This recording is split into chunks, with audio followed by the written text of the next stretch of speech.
Hello class, my name is Alexis Parrish, and for my mathematics strand project assignment, I chose to have my project based on coins.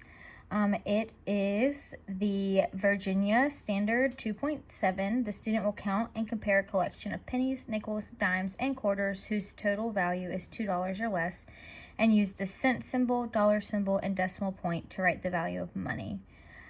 So I chose this one because I thought it was an important lesson to do, because money is in the everyday life. It's how we function, it's how we're able to buy things, buy food, buy shelter, and the essentials. My essential questions are: how is money used in everyday life?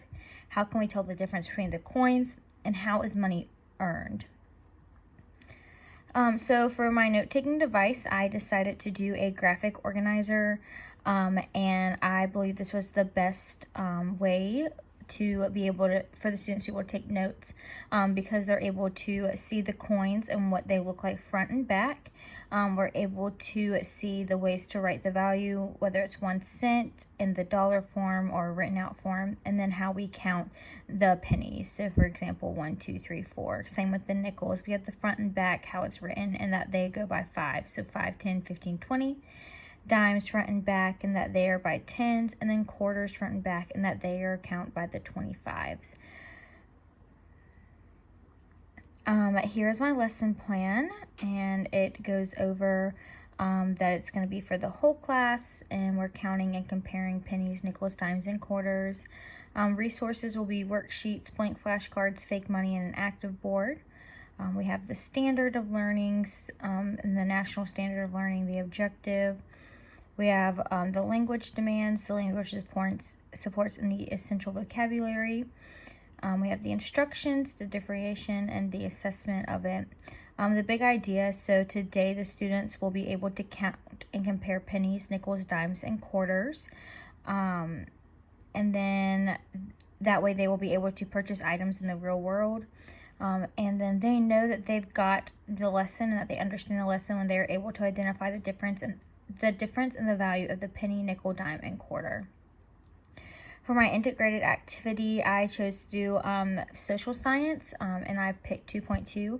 The student will demonstrate knowledge of the United States by describing important developments and innovations in United States history, including developments and innovations related to communication and transportation.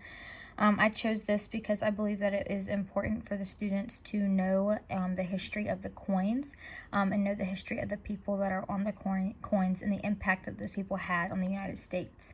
I also think that this is important because understanding money will also help them be able to have transportation and be able to communicate better with one another. For my tiered activities, I will set up a candy shop. And for the below grade level students, they will be able to buy pieces of candies, but first they will have to be able to correctly tell me the names of each coin and the value that the coins hold. For the on grade level, they will be giving $2, and then they will also have to tell me the names of the coins and the values of the coins, and then they'll also have to tell me the name of the person on each coin.